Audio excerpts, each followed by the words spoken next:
Fit to Love Season 2, Episode 5, How the Law of Attraction Can Hurt You.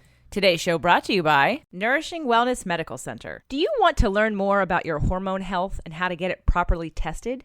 Then sign up for our Healthy Hormone Kit at nourishingwellness.com. Hey, this is Johnny Dumas from EO Fire. Get ready to get physically, emotionally, and spiritually fit with LA's best personal trainer and empowerment strategist, JJ Flazanes. Fit to Love is physical, emotional, and spiritual fitness to achieve the happy life you deserve. From exercise to cooking, relationships, and spirituality, you'll find all the inspiration you need right here with our host, JJ Flazanes. Hello and welcome to Fit to Love Freedom Fridays. Today's show, How the Law of Attraction Can Hurt You. Welcome to Season 2. This is my first solo show of Season 2. And I'm excited to be talking about the topic today, of course, of Law of Attraction. And surprisingly for some of you, you're going to wonder, why the heck am I saying that it can hurt you? What is that about? Well, I've been studying the work of Abraham Hicks and Law of Attraction for about 10 years. And over those 10 years, I have seen people take this information at surface level. I've seen them not fully understand all the concepts. And most of all, I've seen them not really apply it, myself included. In fact, I pulled out of my business practices in 2011 because I had been studying the work and realized I wasn't living it. And in my mind, I'd say, yes, I understand, I believe, I totally hear that, but my actions weren't reflecting my beliefs. And so I've had some of that come to Jesus conversation with myself, so to speak, and really made some big changes in how I live my life. And I'm that person who likes change. Not that I like it, especially when things are working, right? If something's working, why change it? But when something isn't working, I can say, fine, let's just redo it. Let's do it differently. Let's scrap it. Let's kill it. Let's reinvent it. Because at the end of the day, things that aren't working in our lives can cause us pain. So how does the law of attraction hurt you? Well, first and foremost, the law of attraction, and I've mentioned this in season 1 multiple times, it's a law. So first of all, law of attraction, it just is. It is like the radio waves and the television waves. It is a frequency that gets omitted from you, that things then, like things, can match it. So the law of attraction isn't something, honestly, that you get to decide if you want to play with it or not. You're either aware of it or you're unaware of it, but it's always working. And even if you say, I don't believe in it, then the first point I'm going to make about how law of attraction can hurt you, law of attraction is so perfect, it will keep reinforcing your belief that law of attraction doesn't exist. You will attract things that prove your belief correct. So the first way that law of attraction can hurt you is by keeping your negative beliefs or any belief that you have about something that doesn't have either a positive feeling or a positive outcome, or it doesn't really work on your behalf. It keeps it real. It keeps it in your experience. So for instance, we've got some friends that believe that every time that they go to fly somewhere on a plane, that there's always a problem. And so what keeps happening?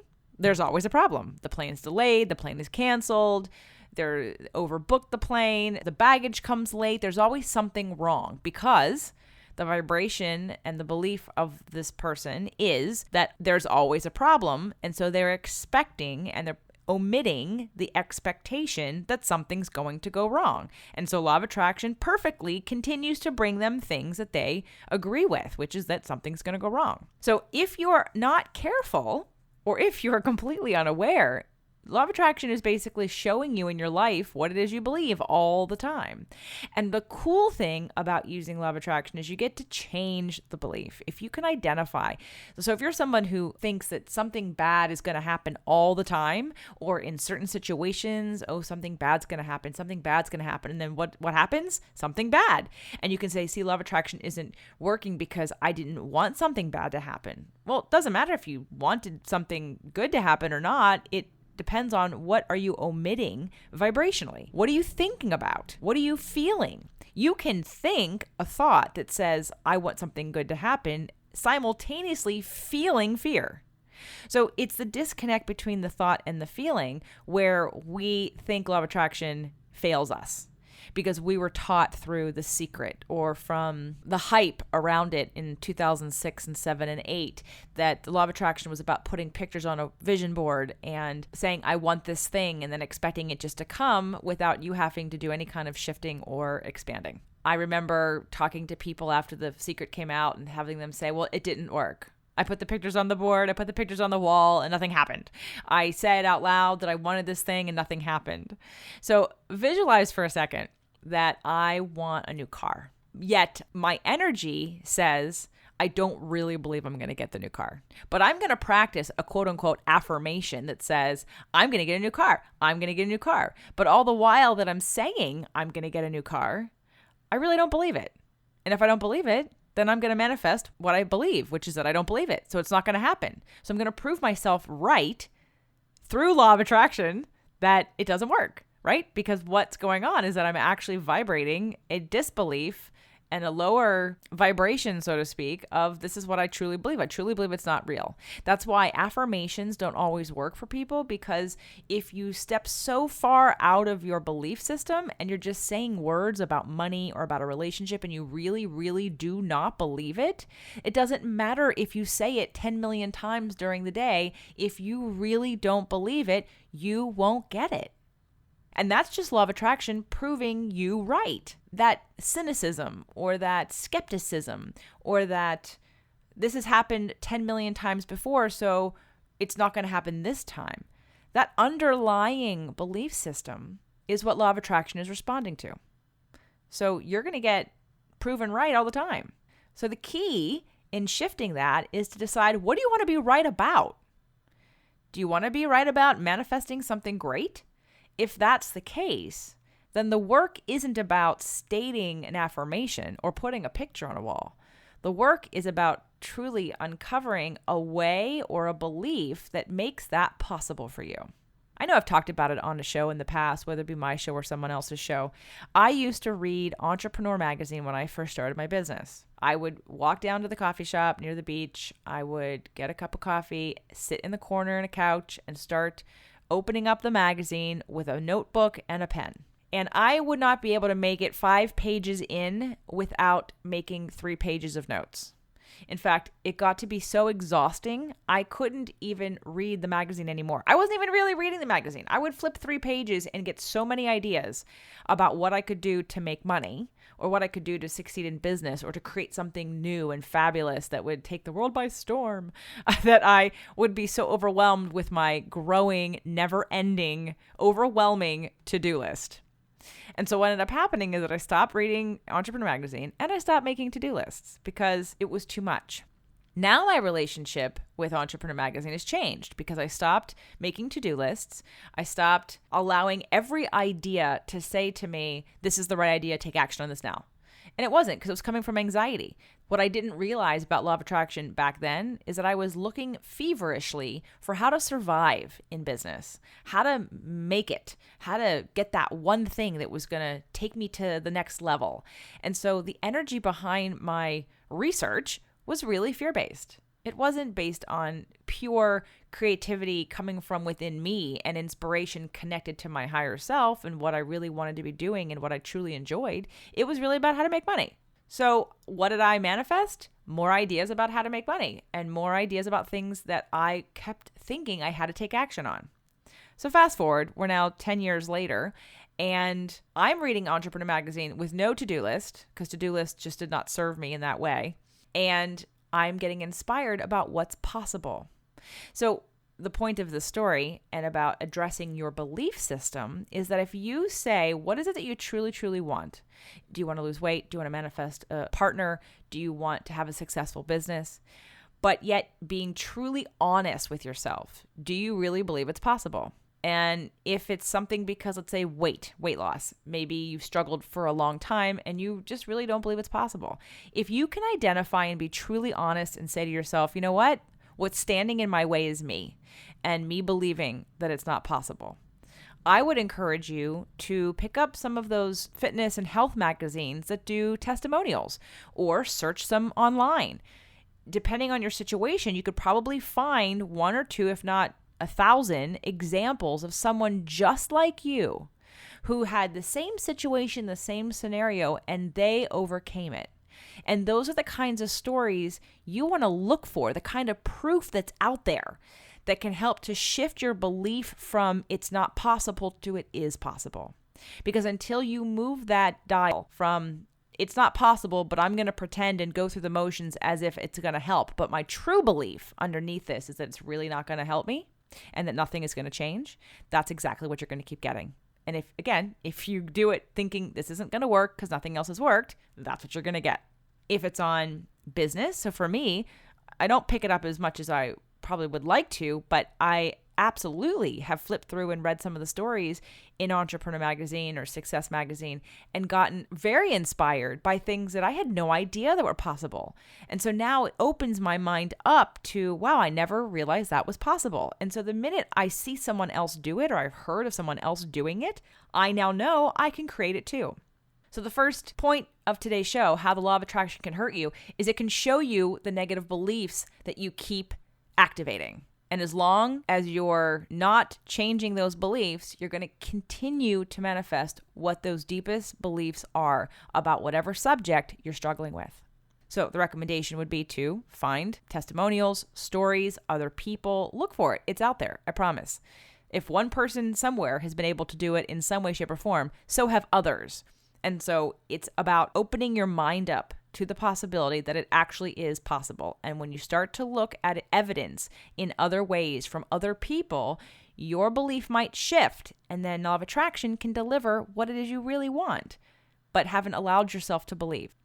The second point I have in how law of attraction can hurt you is to keep you too much in your head. First, we have a thought. Then we have a feeling, because we usually have the thought, we have to have a thought or an observation about something before we interpret whatever's going on. And this can be a split second. This doesn't have to be deliberate, where you're actually sitting down and conscious of your thoughts and having a conversation with yourself and analyzing. It literally can be as simple as something quickly happens in the moment and you now have a feeling. Let's say it's a negative feeling. What your subconscious mind and your mind processed very quickly was an interpretation of the situation that then led you to the negative belief. Because law of attraction focuses on thoughts and feelings, a lot of people get so caught up in the thought. So what I just mentioned in the first point was you can be saying the affirmations. You could be choosing the happy thoughts.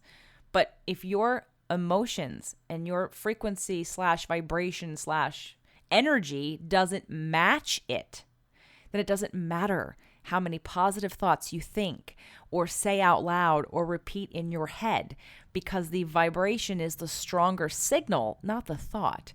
It's what the feeling is, what's emanating from you. But so many times people think, well, if it's just about emotion, then I just have to pay attention to my emotions. And that's true. That's one part of it.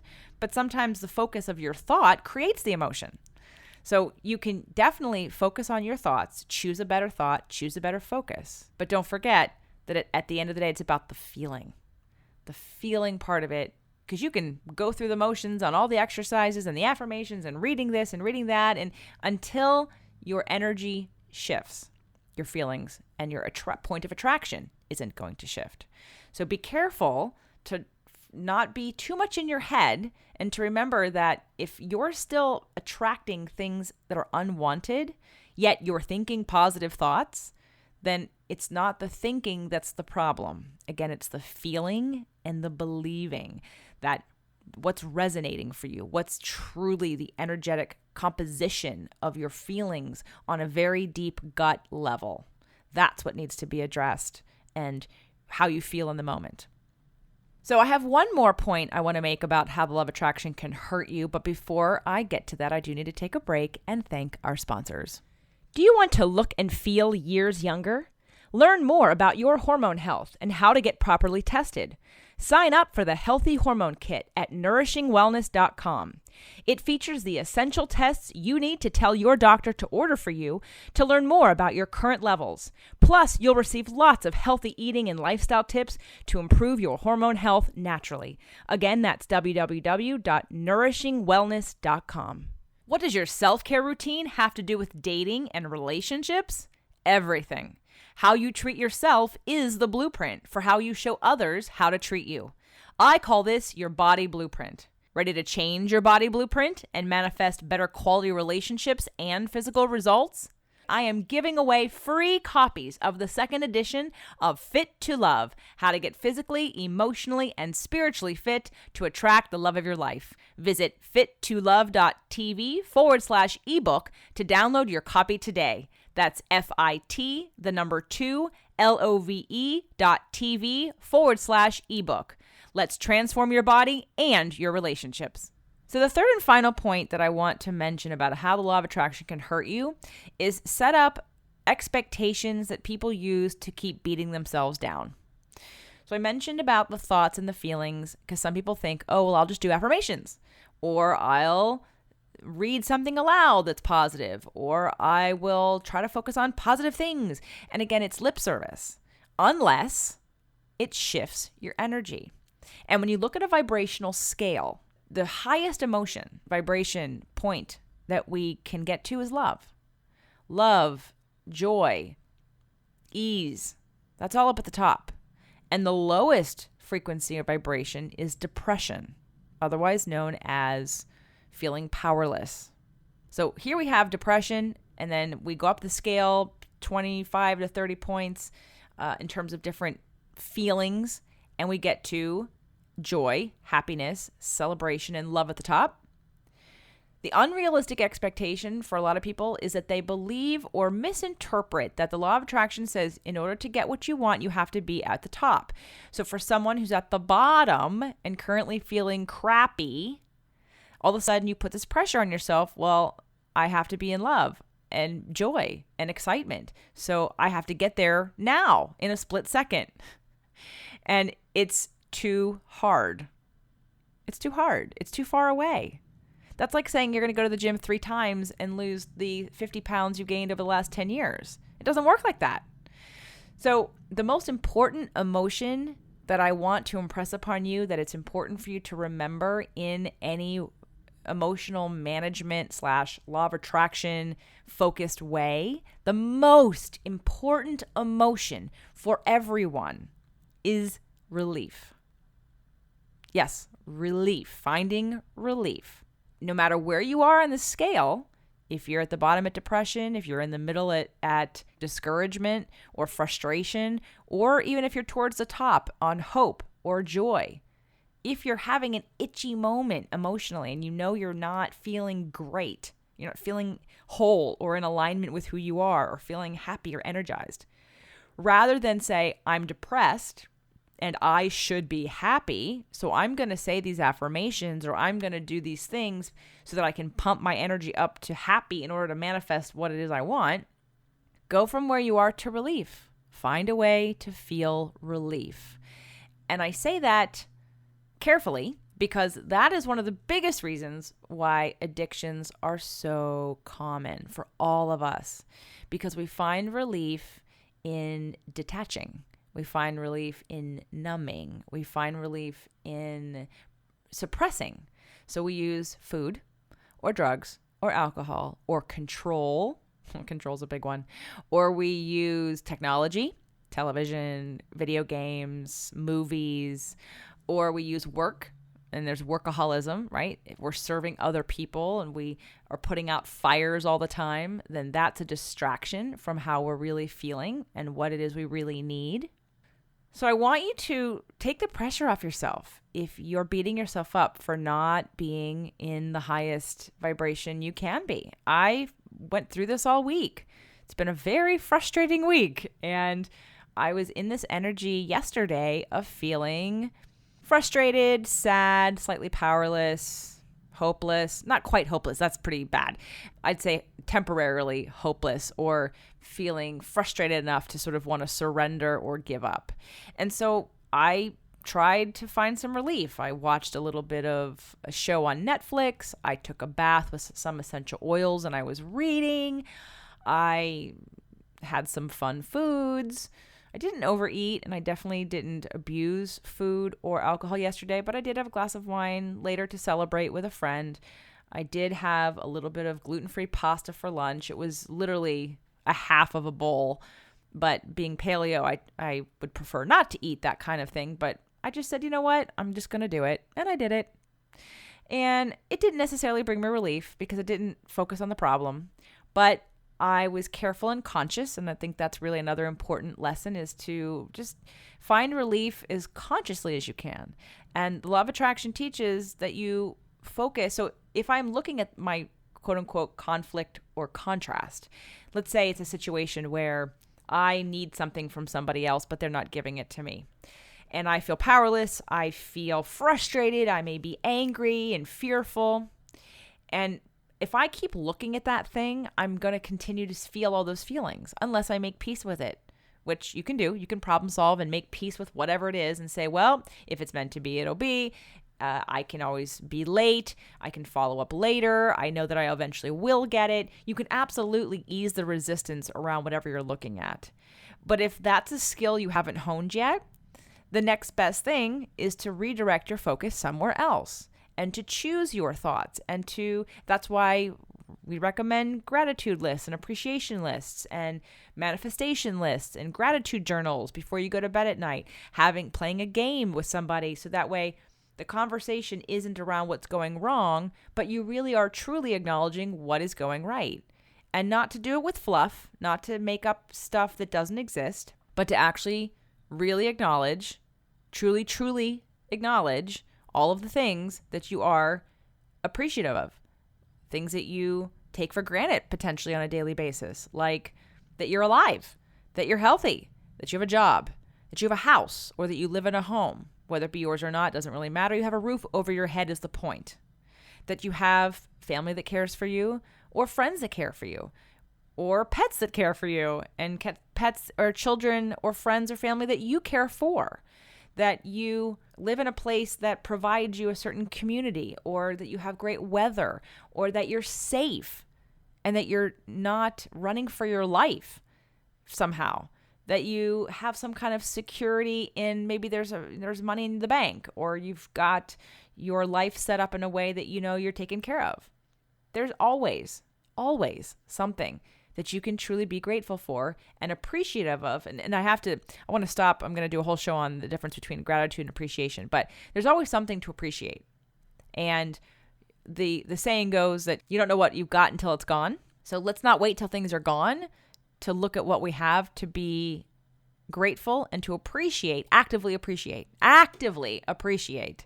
all, and affirm and click into that energy of all the things that are working for you. Because too many times the habit of all of us, myself included, is to beat myself up for where I'm not, what my expectations are that haven't come true yet, what do I have to do to get there, when's it going to happen, all that conversation. And I'm sharing this with you because I'm not immune to it.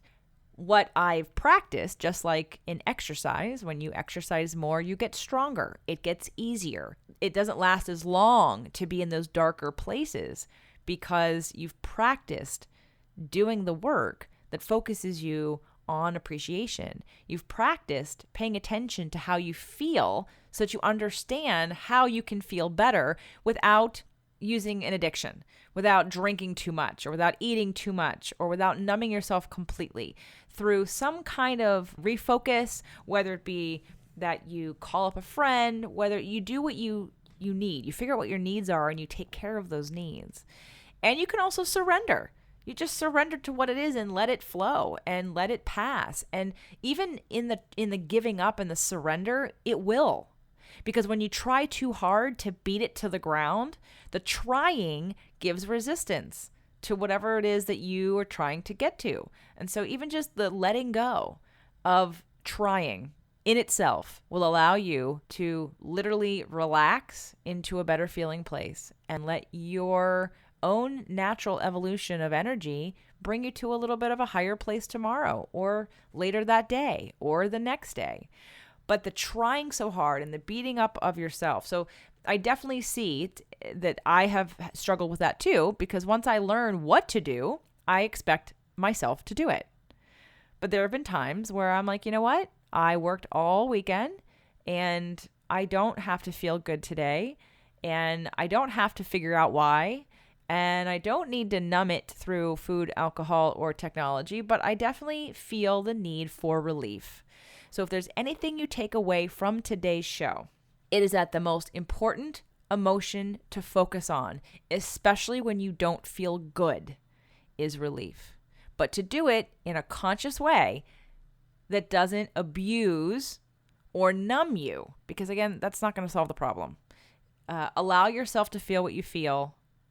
Cry if you need to let it out. Earth with your feet on the ground to help to reestablish some of those energies. Get a massage, get some acupuncture, have a therapy session or a coaching session. Put some fun music on and dance around.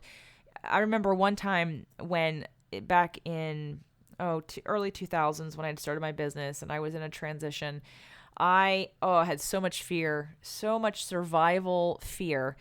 And one of my best friends at the time who was working for me had quit, and he had left me with a ton of clients that I had to service because they'd already paid for their packages. My schedule was already full, and now I had to cover his sessions as well as mine and anything else I was doing. And in that moment, I felt so backed into the corner that I had no other option but to surrender. Like literally, there was nothing else I could do.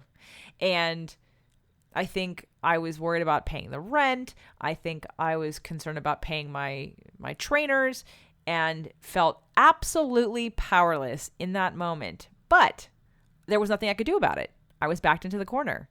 I was living in Manhattan Beach in an apartment. I remember I was doing laundry that day, and I really stopped marketing. I stopped emailing. I stopped looking. I stopped trying because I realized that there's really nothing I can do in this red hot moment. So I'm going to do laundry. And I had been carrying around a bottle of Perrier-Jouët champagne from New York that I got as a special gift. And I brought it from New York and I moved it here with me. And now I've been here, 3 or 4 years. And I just decided that it was a Tuesday and my life felt like it just crumbled in front of me, that I surrendered and I opened that damn bottle and I said, you know what? Today's a special day. And I took a glass of champagne down with me to the laundry room and I did laundry. And then the next day, I got a call from someone who wanted to hire me for 3 full days. So at that point, that was like a day rate that I had for people that wanted a retreat or a personalized retreat. So he hired me for 3 full days and then bought my top package of 30 personal training sessions. So I just made more money probably in the next 3 days than I had the 2 months prior to that. But it only came to me after I surrendered. It only came to me after I let it go and I stopped trying. So when you look at the law of attraction as a tool and how you're using it, try not to use it as a way to beat yourself up and keep yourself stuck. Use it as a mirror, as information to let yourself know what it is you are attracting, what's coming to you, what does it say about you, what messages are in these people and situations that you're attracting. And it doesn't necessarily mean it's about you. It just could be something that gets you more clarity. I mean, that's why it all comes to you anyway, is to help with clarity of what it is you do want and help you to focus on the next expansion of your awareness. It's all growth. It's all necessary, but it doesn't have to be taken so seriously. So I hope that something I've said today has given you some relief. And I look forward to having a conversation with you about this topic. Come on over to fittolove.tv. If you are a law of attraction person, come on and let me know. Connect with me on Facebook. Definitely subscribe to the show. If you enjoyed today's show, I would really love a rating and review on iTunes. It's the Fit to Love podcast show. It's the big long title, Fit to Love: Physical, Emotional, and Spiritual Fitness for the Happy Life You Deserve.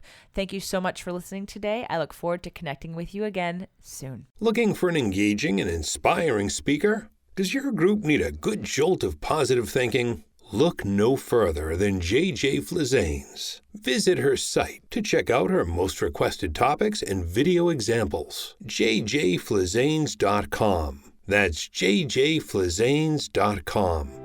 The Fit to Love podcast show offers you 6 days a week of helpful content to achieve the happy life you deserve. Movement Mondays and Tasty Tuesdays are weekly video casts, while Wellness Wednesdays, Thoughtful Thursdays, Freedom Fridays, and Sexy Saturdays are audio-only shows themed every week to address your holistic life and needs. If the show inspired you, we would love for you to share it and subscribe. Thank you so much for joining us today. Head on over to fittolove.tv for recaps of every show, resources, and to join the community. That's FIT, the number 2, LOVE.TV. Have a fit and fabulous day.